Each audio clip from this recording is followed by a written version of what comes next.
ሰላም ጤና ይስጥልን እጅጉን የተወደዳችሁና የተከበራችሁ የአዲስ ስፖርት ቤተሰቦቻችን እንደምን አላችሁልን? ከእናንተው ከሆነው ከአዲስ ስፖርት የዩቲዩብ ቻናላችን አዳዲስ ስፖርታዊ ጉዳዮችን ልናካፍላችሁ እነሆ ዛሬም በዕለተ ሰኞ የምሽቱ የስፖርት የመረጃ ሰዓታችን በድጋሚ ተገናኘን። ስለምታደምጡን፣ ስለምትከታተሉን ቆይታችሁም ከኛ ጋር ስለሆነ እጅጉን ከልብ አድርገን ነው የምናመሰግነው።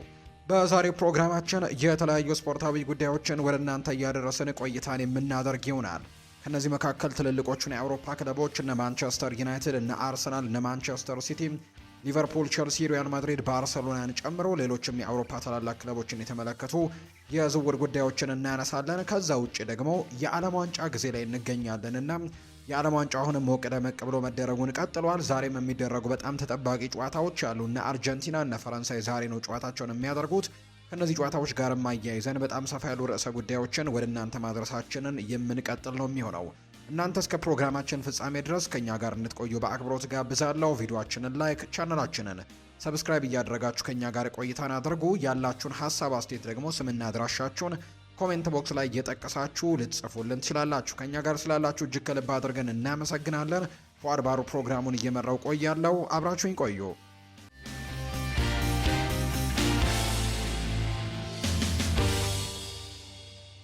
የዓለም ዋንጫ መረጃዎችን በማስቀደም ነው የዛሬ ፕሮግራማችንን የምንጀምረው።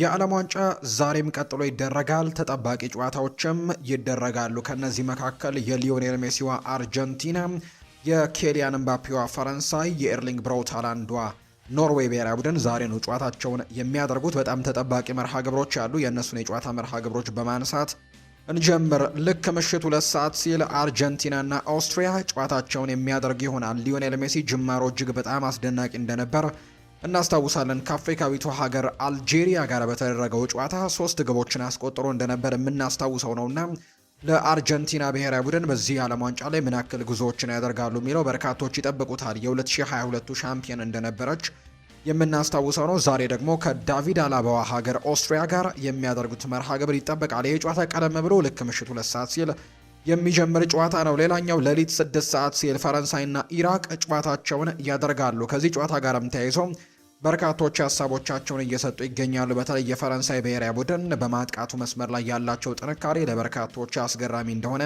ይታወቃል። በጣም በርከት ያሉ አማራጮች ያሏቸው እነ ማይክል ኦሊሴ፣ እነ ኦስማን ዴምቤሌ፣ እነ ዴዜሬ ዱዌ፣ ብራድሌ ባርኮላ፣ ኬሊያን ምባፔ፣ እነ ሮያን ሸርኪን ጨምሮ በጣም ምርጥ የሚባሉ የማጥቃት ባህሪ ያላቸው ተጫዋቾች እንዳሏቸው ይታወቃል።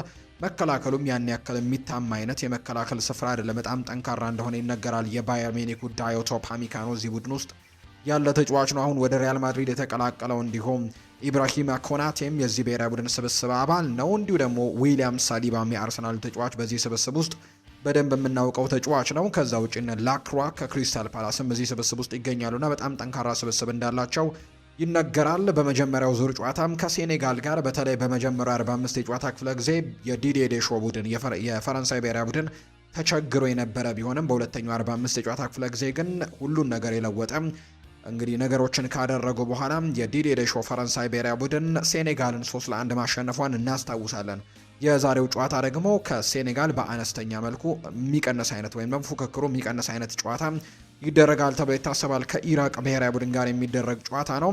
በኋላ ላይ ከተሰጡት ሀሳቦች ጋር አያይዘን የምናነሳቸው ጉዳዮች ያሉ። ዛሬ ከሚደረጉትና ከሚጠበቁ ጨዋታዎች መካከል ሌሊት 9 ሰዓት ሲል የሚደረገው የኖርዌይና የሴኔጋል ብሔራዊ ቡድን ጨዋታ በርካቶች ይጠብቁታል። የአፍሪካ ሻምፒዮኗ ሴኔጋል እርግጥ ነው የተወሰኑ ነገሮች ያሉት የአፍሪካ ዋንጫው ሻምፒዮንነት ላይ ምክንያቱም ካፍ ከዛ በኋላ ሻምፒዮን የሆነችው ሞሮኮ ናት ብሎ ከዛ አሁን በካስ በዓለም አቀፍ እግር ኳስ ገላጋይ ፍርድ ቤት ክርክሮች እየተደረጉበት እንዳለ ይታወቃል። ነገር ግን ውድድሩን አሸንፋ የነበረችው ሴኔጋል እንደነበረች እናስታውሳለን። እና እንግዲህ ዘንድሮ በዚህ ዓለም ዋንጫ ላይ ረጅም ጊዜያቶችን ለመቆየት አሁንም ወደ ቀጣዩ ዙር ለማለፍ በጣም ወሳኝ የሚባለውን ጨዋታ ነው ዛሬ የምታደርገው። ምናልባት የምትሸነፍ ከሆነ ከባድ ያደርግባታል። ከውድድሩ ልትሰናበት የምትችልበት እድሉ አለና የዛሬውን ጨዋታ የግድ ነጥብ አግኝታ ማጠናቀቅ ያለባት ጨዋታ እንደሆነም የሚታወቅ ጉዳይ ነው። የኖርዌይ ብሔራዊ ቡድን በመጀመሪያው ጨዋታ ኢራቅ ላይ በርከት ያሉ ጎሎችን ያስቆጠረ ብሔራዊ ቡድን እንደነበር እናስታውሳለን። በተለይ በዚህ ብሔራዊ ቡድን ስብስብ ውስጥ እነ ኤርሊንግ ብራውት ሃላንድ፣ እነ ማርቲን ኦዴጋርድ፣ ከዛ ውጭ እነ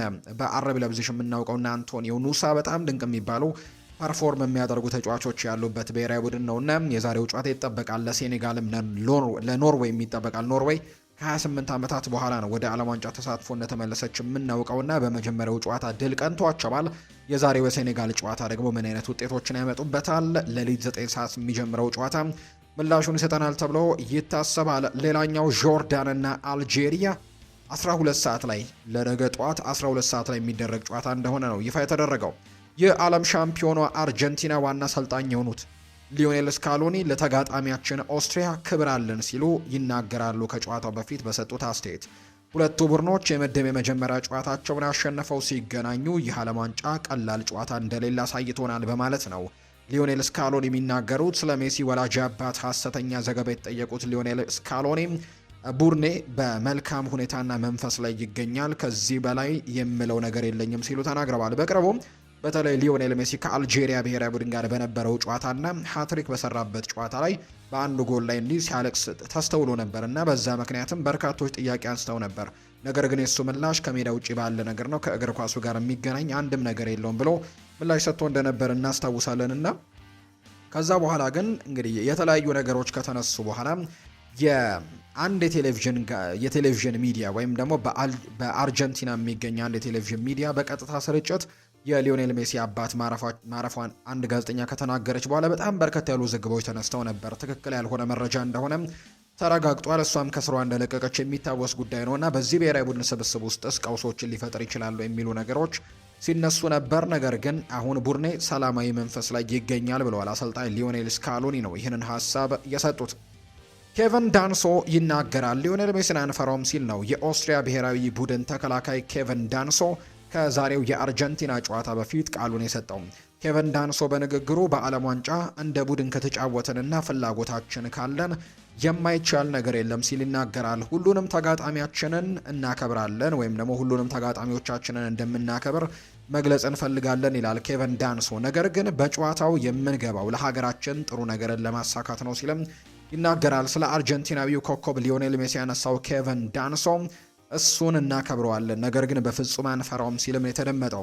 የመጀመሪያ ግባችን ከምድቡ ማለፍ ነው፣ ነገር ግን በውድድሩ ይህንን እናሳካለን ብለን ግን ገደብ አናስቀምጥም ሲልም ነው ኬቨን ዳንሶ ጨምሮ የተናገረው።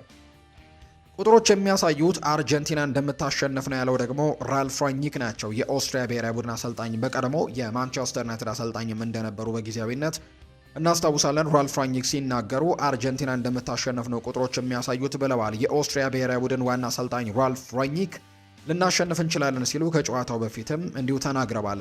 እግር ኳስ የቡድን ስፖርት መሆኑን የገለጹት አሰልጣኙ በጨዋታው አቻ ወይንም ደግሞ ልናሸንፍ የምንችልበት አጋጣሚ ይኖራል ሲሉ ይናገራሉ። የራሳችን የጨዋታ መንገድ አለን ያሉት ራልፍ ራኒክ ጨዋታውን በራሳችን መንገድ መወሰንም እንችላለን ሲሉ ነው የተደመጡት። ቁጥሮችን የምታዩ ከሆነና እኛ እንደማናሸንፍና አርጀንቲና እንደምታሸንፍ ነው የሚያሳየው። የምንጫወተው ያልተጠበቀ ነገር ለማሳየት ነው ሲሉ አሰልጣኝ ራልፍ ራኒክ ይናገራሉ። የቡድኑ ተጫዋች የሆነው ማርሴል ሳቤትዘርም በበኩሉ ለጨዋታው ጓግተናል፣ የሚጠበቅብንን እናውቃለን፣ ተጋጣሚያችን አስደናቂ ተጫዋቾችን የያዘ ብሔራዊ ቡድን እንደሆነ እናውቃለን፣ ነገር ግን ከኛ የሚጠበቀውን ለመስራት እንሞክራለን ያለው ማርሴል ሳቤትዘር ሲናገር ኮንትራት የገንዘብ ጉዳይ አይደለም የክብር ጉዳይ ነው ያለው ደግሞ የሴኔጋል ብሔራዊ ቡድን አሰልጣኝ የሆኑት አሰልጣኝ ፓፔቲያው ናቸው። የሴኔጋል እግር ኳስ ፌዴሬሽን የአሰልጣኙን ኮንትራት አለማራዘምና ከደሞዝ ክፍያ ጋር በተያያዘ ትችት ሲቀርብበት ቆይቶ ነበር። የሴኔጋል እግር ኳስ ፌዴሬሽን እንደውም ተጫዋቾቹም አንጫወትም የሚል አይነት ሀሳብም እንዳነሱ ሲነገር እንደነበር እናስታውሳለን። የፓፔቲያው ኮንትራት ደግሞ አሁን ከኮንትራት ነፃ ነው፣ ከዛ ውጪ ደሞዝም እየተሰጠው እንዳልሆነ ሲነገር ነበር። አሰልጣኝ ፓፔቲያው በጉዳዩ ላይ በሰጡት ማብራሪያ ጉዳዩ አሁን ላይ ሙሉ በሙሉ መፈታቱን ይናገራሉ። ችግሮች መኖራቸውን ያልደበቁት አሰልጣኙ እኔም ሆንኩኝ ሙሉ የቡድኑ አባላት ትኩረታችን በዛሬው ጨዋታ ላይ ነው ማድረግ ያለብን፣ በኮንትራት ዙሪያ ነገሮች መፍትሄ ማግኘታቸውን የገለጹት ፓፔቲያው ነገሩ የገንዘብ አልነበረም፣ የክብርና የመርህ ጉዳይ ብቻ ነው ሲሉ ነው ፓፔቲያው ሀሳባቸውን የሰጡት። ግብጽ ብሔራዊ ቡድን በዓለም ዋንጫም ኒውዚላንድን ዛሬ ሌሊት በተደረገ ጨዋታ 3-1 ማሸነፋቸው ይታወሳል። ይህንንም በማሸነፋቸው በውድድሩ ታሪክ በግብጽ ታሪክ የመጀመሪያ ድላቸው ነው በዓለም ዋንጫ ላይ ያሳኩት። ኮከባቸው መሐመድ ሳላ ግብ ባስቆጠረበት ጨዋታ የጨዋታው ኮከብ ተብሎም የተመረጠው እሱ ነበር። ሳላ ከድሉ በኋላ ሲናገር በታሪካችን ውስጥ ከተመዘገቡ ምርጥ ስኬቶች አንደኛው በማለት ውጤቱን ይገልጸዋል። ትልቅ ስኬት ነው ያለው መሐመድ ሳላ በቃላት እንዴት መግለጽ እንዳለብኝ እንኳን አላውቅም፣ በግብጽ የተጫወተን ያክል ነው የተሰማኝ ሲልም ነው የተናገረው። የምድቡ መሪ ግብጽም በቀጣይ ከኢራን ጋርም የምድቡን ወሳኝ ጨዋታ እንደምታደርግም የሚጠበቅ ጉዳይ ነው። የግብጽ የዓለም ዋንጫ ተሳትፎ የሚጀምረው በ1934 ቢሆንም ከተደረጉት 23 መድረኮች የተሳተፈችው በአራቱ ብቻ ነው። ግብጽ ከመጀመሪያው ተሳትፏ በተጨማሪ በ1990ው በ2018 በሩሲያ በተካሄደው የዓለም ዋንጫ ብትሳተፍም አንድም ጨዋታ ግን ሳታሸንፍ በመጥፎ ታሪክ መመለሷ የሚታወስ ነው።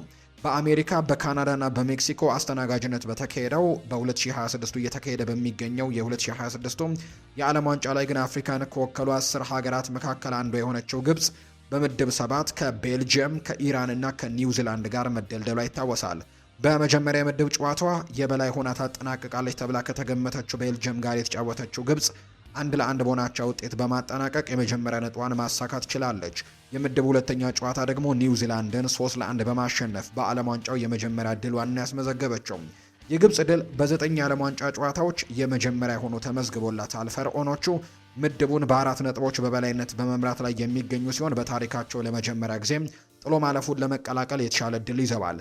ግብጽ እንግዲህ በቀጣይ የምድብ የመጨረሻ ጨዋታዋን 2 ነጥቦችን ከያዘችው ኢራን ጋር የምታደርግ ይሆናል። ከመጀመሪያው የዓለም ዋንጫ ድላቸው በኋላ አስተያየቱን የሰጠው የቡድኑ አምበል ሙሐመድ ሳላህም በእግር ኳስ ታሪካችን ትልቁ ስኬት ሲል የገለጸው ከታሪካዊው የግብጽ የማሸነፊያ ጎሎች አንዷን ያስቆጠረውና የጨዋታው ኮከብ ተብሎም የተመረጠው የ34 ዓመቱ ሳላህ ያስመዘገበው ትልቅ ድል ነው። ነገር ግን በቀጣይ ደግሞ ወሳኝ ጨዋታ ይጠብቀናል ሲል ነው የቡድን አጋሮቹን ያነሳሳው። የአፍሪካ ሀገራት ካለፉት የዓለም ዋንጫ ውድድር ጊዜያት በተሻለ መልኩ በዘንድሮው የዓለም ዋንጫ ለተሳትፎ ብቻ ሳይሆን ለፉክክር ደረጃ ጥሩ የስነ ልቦና ጥንካሬን ይዘው የመጡበት ውጤቶች አሁንም እየቀጠሉ እንደሚገኙ ነው እየተመለከትን የምንገኘው። በፈተና ውስጥ ትልቅ ስኬት እንደሚገኝ አሳይተናል ብሏል አሰልጣኝ ቡቢስታ ነው ይህንን ሀሳብ የሰጠው። የኬፕ ቨርድ ታሪክ ሰሪው አሰልጣኝ ቡቢስታ ከድሉ በኋላ በፈተና ውስጥ ስኬት እንደሚገኝ አሳይተናል ብሏል። ኬፕ ቨርድ በዓለም ዋንጫው አስደናቂ የሚባል ጉዞዋን ስትቀጥል ከዩራጓይ ጋር 2-2 በሆነ ውጤት መለየት ችላለች። ኬፕ ቨርድ በኬቨን ፒና አማካኝነት በዓለም ዋንጫ ታሪክም የመጀመሪያ ግቧን አስቆጥራለች። አሰልጣኝ ቡቢስታ ማንኛውም ፈተና ቢያጋጥመን በፈተና ውስጥም ትልቅ ስኬት እንደሚገኝ አሳይተናል ሲል ነው የሚደመጠው። ቡቢስታ ቡድኑ ባለፉት 2 ጨዋታዎች ያሳየው ብቃትን ተመርኩዘው ቀጣይ ህልማችን ጥሎ ማለፍ መግባት ነው ሲል ይናገራል። እዚህ ያለነው ሀገራችንን በመላው ህዝባችን ለማሳየት ነው። ባህላችንን፣ ታሪካችንን፣ ደጋፊዎቻችንን እንዲሁ ደግሞ ኬፕ ቨርዴንም እንዲያውቁም ዓለም እንዲያውቅም ለማድረግ እንሞክራለን ብለዋል አሰልጣኝ ቡቢስታ። አሰልጣኝ ቡቢስታ አርኤ ነው የሚሉት ማርሴሎ ቢኤልሳን በማግኘታቸውም ደስታቸውን ሲገልጹ ብዙ አፍሪካውያን አሰልጣኞች እሱን እያየን ተምረናል ነው ያሉት። የመጀመሪያ ተሳትፏን እያደረገች የምትገኘው ኬፕ ቨርዴ አሁንም አስደናቂነቷን እየቀጠለች ትገኛለች። በመጀመሪያው ጨዋታ ከስፔን ብሔራዊ ቡድን ጋር አቻ ተለያይታ በርካቶችን አስገርማ ነበር። ትላንትና ሌሊት ደግሞ ከዩራጓይ ብሔራዊ ቡድን ጋር 2 ጎሎችን አስቆጥራ 2-2 በሆናቸው ውጤት ያጠናቀቀችበት ጨዋታ እንደነበርና በርካቶችን ያስገረመ ውጤትን ማምጣቷን አሁንም እየቀጠለችበት ነው የሚገኘው። ማንቸስተር ዩናይትድን የተመለከቱ መረጃዎችን እናንሳ። ፍሌክስ ኔሜቻ በዛ ምሽት እንዳሳየው አይነት ድንቅ ብቃትን ባስመለከተ ቁጥር ዋጋው ይበልጥ እየጨመረ ይመጣል ብለዋል። ጋሪ ኔቭል ነው ይህንን ሀሳብ እየሰጠ የሚገኘው። ሰሞኑን ማንቸስተር ዩናይትድ ከፍሌክስ ኔሜቻ ጋር ስሙ እየተነሳ እንደሆነ ይታወቃል። በተለይ በጀርመን ብሔራዊ ቡድን የሚያሳየው አቋም በርካቶች ይህንን አማካኝ እንዲመለከቱት እያደረገ ይገኛል። እጅግ በጣም አስደናቂ ተጫዋች መሆኑን በዩሊያን ኔግልስመን የጀርመን ብሔራዊ ቡድን ያለፉት ጨዋታዎች ላይ አስመልክቷልና ማንቸስተር ዩናይትዶችም ከሚመለከቱት ተጫዋች መካከል አንደኛው ነው። ጋሪ ኔቭል እንደሚናገረው ከሆነ ኔሜቻ እንደዚህ አይነት ምሽቶችን በድጋሚ የሚያሳይ ከሆነ ዋጋው እየጨመረ መምጣቱ አይቀሬ ነው ብሏል። ሆኖም ግን አሁን ላይ ዩናይትድ ለዌስትሃም ዩናይትዱ ማቴዎስ ፈርናንዴስ 100 ሚሊዮን እየተጠበቀ እንደሚገኝ እየሰማን ነው። ስለዚህም በዚህ ዓለም ዋንጫ ዙሪያና በተለያዩ የአውሮፓ ክፍሎች ውስጥም አማራጮችን መፈለግ ይኖርባቸዋል ብሏል። ኔሜቻ በዚህ ምሽት ድንቅ ብቃትን አሳይቷል። ሙሉ በሙሉ የተሟላ ተጫዋችም ይመስላል። ስለዚህም ይህንን ተጫዋች ቢመለከቱትም የተሻለ ነው ብለዋል ጋሪ ኔቭል ሲናገር።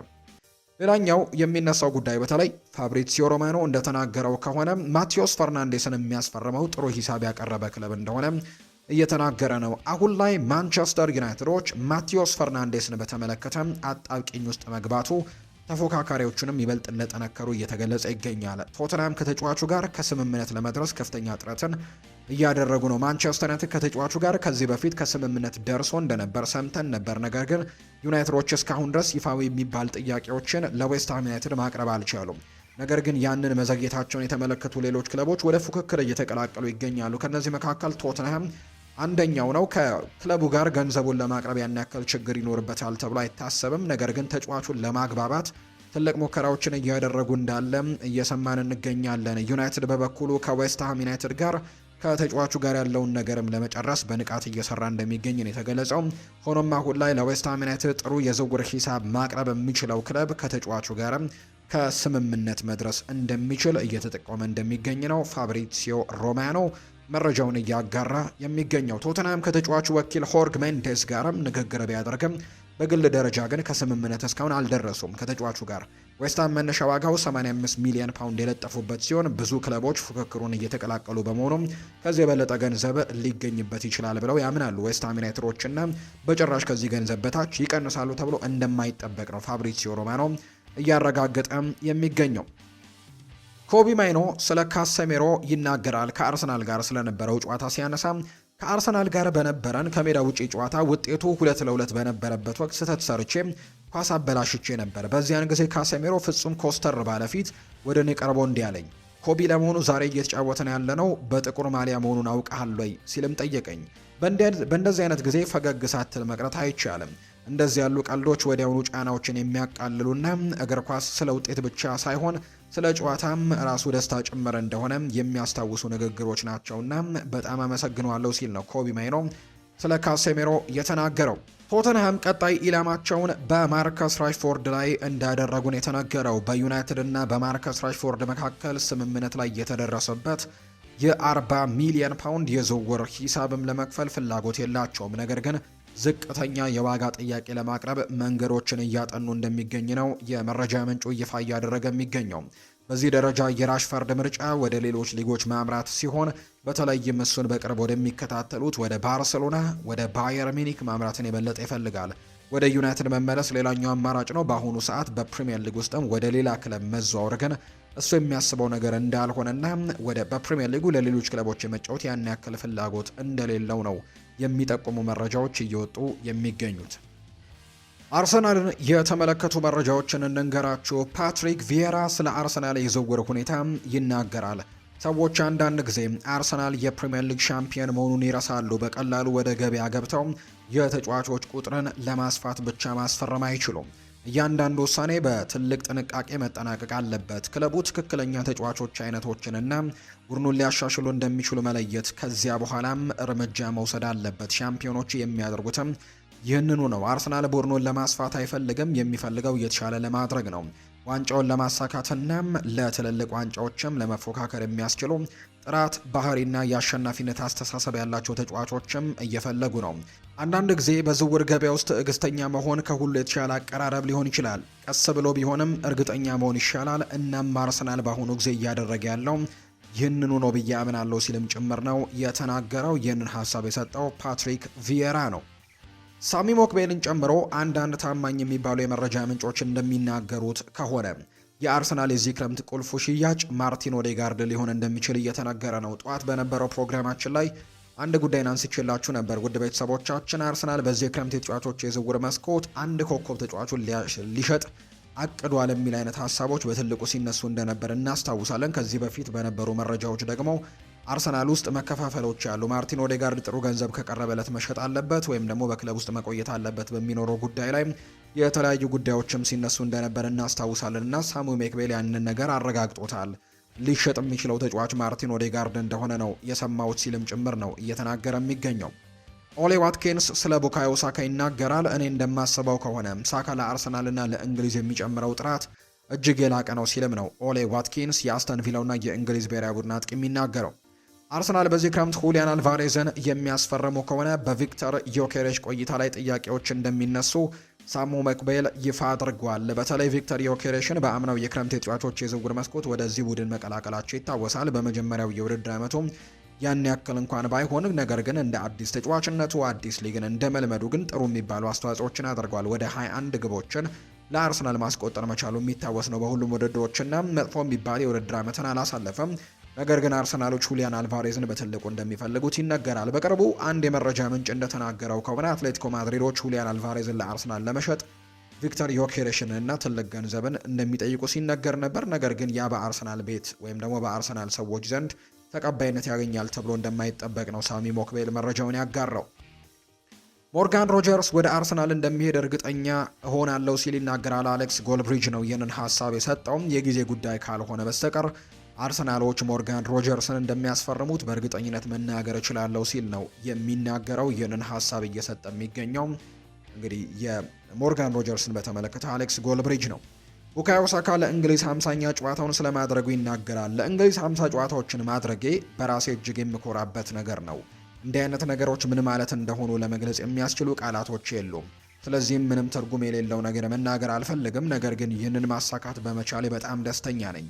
እናም ከቡድን አጋሮቼ ጋር በዚህ መንፈስና በዚህ መንገድ መሄዳችንን ቀጥለን በዓለም ዋንጫውም ልዩ ነገሮችን እንደምናደርግ ተስፋ አደርጋለሁ ሲልም ነው የተናገረው ቡካዮ ሳካ ስለ እንግሊዝ ብሔራዊ ቡድን 50ኛ ጨዋታው ሲናገር። ማንቸስተር ሲቲን የተመለከቱ መረጃዎችን እናንሳ። ማንቸስተር ሲቲ ወደ ደቡብ ኮሪያ ያቀናል ተብሏል። ማንቸስተር ሲቲ ወደ ደቡብ ኮሪያ በማቅናት የቅድመ ውድድር ዝግጅቱን እንደሚያደርግ ይፋ ተደርጓል። ማንቸስተር ሲቲ ሐምሌ 29 2018 ከደቡብ ኮሪያ ሊግ ኦል ስታርስ እናም በሴኡል ስቴዲየም ይጫወታል። በተጨማሪም ነሐሴ 3 2018 ከአትሌቲኮ ማድሪድ ጋር እንደሚጫወት ነው ይፋ የተደረገው። ማንቸስተር ሲቲዎች ከኤዥያ ጉብኝታቸው ቀደም ብሎ ከኢንተር ሚላን ጋር የወዳጅነት ጨዋታዎችን ያደርጋሉ ተብሎ ይጠበቃል። በአዲስ አሰልጣኝ የሚቀርበው ማንቸስተር ሲቲም ከአርሰናል በሚደረገው የኮሚሺልድ ዋንጫ የውድድር ዘመኑን እንደሚጀምር የሚታወቅ ጉዳይ ነው። የኤፍኤ ካፕ አሸናፊ መሆኑን ተከትሎ ማንቸስተር ሲቲና ሮድሪ በአዲስ ውል ላይ ከመስማማትም የራቁ እንደሆኑ የሚያሳዩ መረጃዎች ያሉ። በሁለቱ ወገኖች መካከል እስካሁን ድረስ ምንም አይነት ስምምነት የለም። ሁኔታው በኋላ ላይ ሊለወጥ ይችላል ተብሎ ይታሰባል። ነገር ግን እስካሁን ድረስ ስምምነት እንዳልተደረገ ነው ፋብሪዚዮ ሮማኖ መረጃውን ይፋ ያደረገው። 85 ሚሊዮን ፓውንድ እና ተጨማሪ ክፍያዎች ምናልባትም እስከ 100 ሚሊዮን ፓውንድ የሚደርስ የዝውውር ጥያቄም ኒውካስል ዩናይትድ ሳንድሮ ቶናሊን እንዲሸጥ ሊያሳምነው በቂ ሊሆን እንደሚችል እየተነገረ ይገኛል። ስለዚህ ምናልባት ኒውካስል ዩናይትዶች ይህንን ገንዘብ ሊቀበሉ ይችላሉ። ሲቲዎችም ይህንን ተጫዋች ለማስፈረም እንደዚህ አይነት ገንዘቦችን ያቀርባሉ። በቀጣይ የሚጠበቅ ነው። ማንቸስተር ሲቲ በሳንድሮ ቶናሊ የዝውውር ጉዳይ እንቅስቃሴውን እያፋጠረ ይገኛል። የክለቡ አስተዳደርም ይህንን ዝውውር ደግሞ ለማጠናቀቅ የሚያስፈልገውን ዋጋ 100 ሚሊዮን ዩሮም አካባቢ እንደሚሆንም ያምናል የሚል መረጃ ነው ይፋ እየተደረገ የሚገኘው።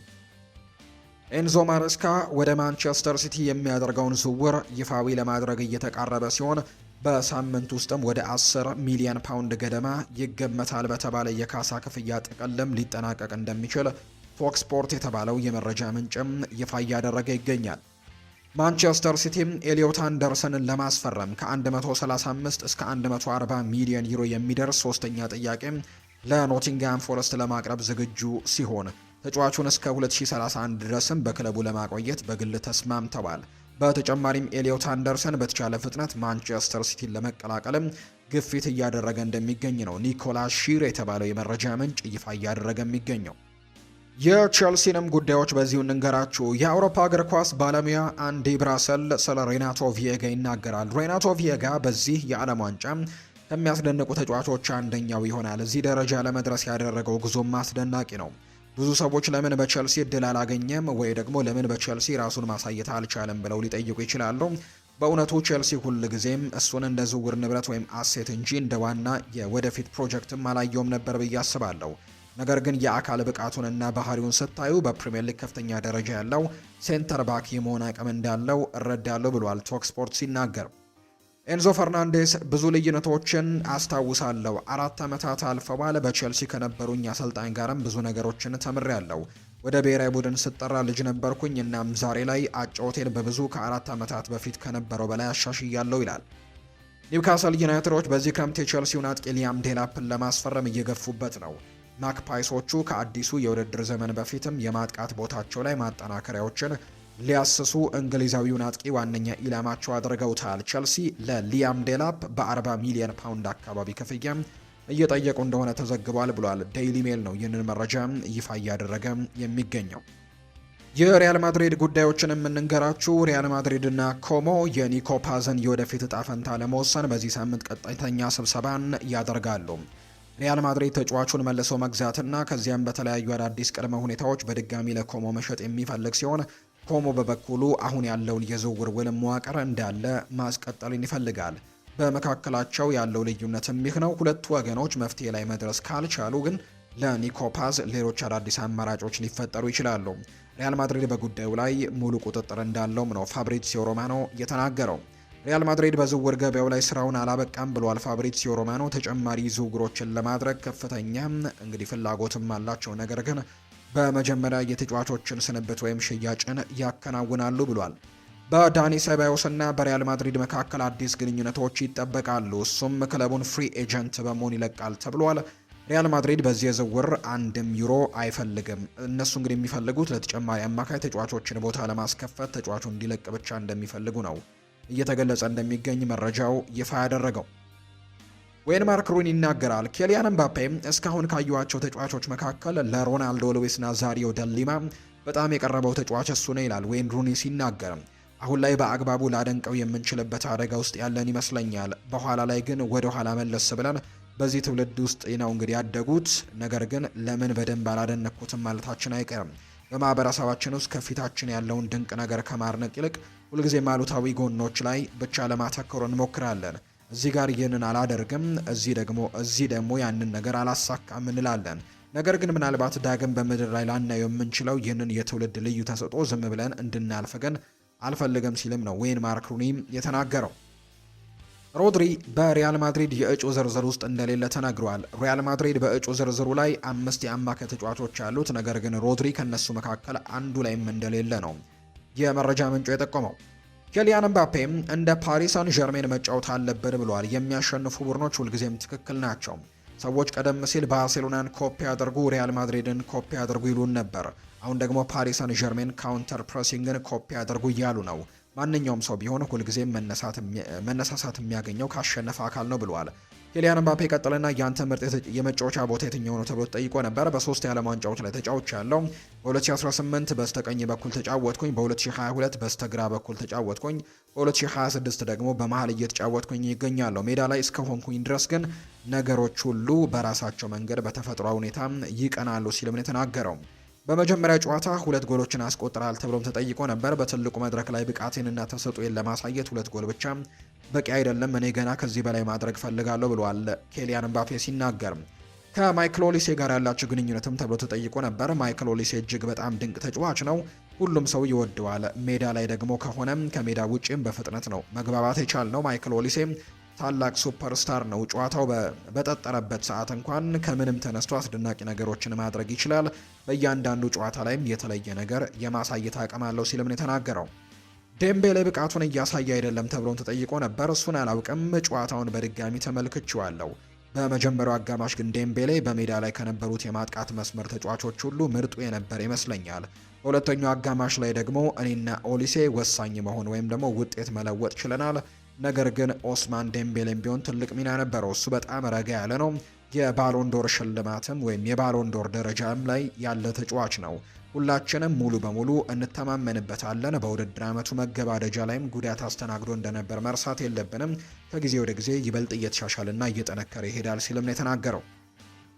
ኬሊያን ምባፔ ቀጥልና ሃላንድን ስለ መጋፈጥ ታስባለሁ ወይም ተብሎ ተጠይቆ ነበር። አሁን ላይ ስለ ሃላንድ እያሰብኩኝ አይደለም ሲልም ይናገራል። ምናልባት እነሱ ስለኛ እያሰቡ ሊሆን ይችላል፣ እኔ ግን ስለ ኢራቅ ብቻ ነው እያሰብኩ ያለሁት ሲልም ይናገራል። ኬሊያን ምባፔ ስለ ሜሲ ሃትሪክስ የምትለው ነገር አለው ተብሎ ተጠይቆ ነበር። ጎል እንደሚያስቆጥር አስቀድሜ አውቅ ነበር፣ እሱ ሁልጊዜም ቢሆን ጎል ያስቆጥራል ነው ያለው። እስከ 40 ዓመቴ ድረስ እዚህ አልቆይም፣ እስከዚያውማ እናንተ ራሳችሁ አባራችሁኝ ይሆናል ሲልም ነው የተናገረው። ኬሊያን ምባፔ ዛሬ ፈረንሳይ ከምታደርገው ጨዋታ በፊት በነበረው ፕሬስ ኮንፈረንስ ላይ ነው እነዚህን ጉዳዮች ያነሳው። የተወደዳችሁና የተከበራችሁ ቤተሰቦቻችን ለዛሬ ያዝንላችሁ አዳዲስ ስፖርታዊ ጉዳዮቻችን እነዚህን ይመስላሉ። ስላደመጣችሁን፣ ስለተከታተላችሁን፣ ቆይታችሁን ከኛ ጋርም ስላደረጋችሁ እጅጉን ከልብ አድርገን እናመሰግናለን። ፉአድ ባህሩ የዛሬውን ፕሮግራም እየመራው ከእናንተ ጋር ቆይታን አድርግ ያለው የተለያዩ ርዕሰ ጉዳዮችን ያካፈልንበት የዛሬ ፕሮግራማችን ይህንን ይመስል ነበር። ቆይታችሁን ከኛ ጋር ስላደረጋችሁ ከልብ አድርጌ ያመሰገንኩኝ። በቀጣይ ፕሮግራሞቻችን ሌሎች ስፖርታዊ ጉዳዮችን፣ ሌሎች አዳዲስ መረጃዎችን አካተን በድጋሚ ተመልሰን እንገናኛለን። ለዛሬ ግን እዚህ ጋር አበቃሁኝ። መልካም ጊዜ መልካም ቀንም እንዲሆንላችሁ በአክብሮት ተመኘው።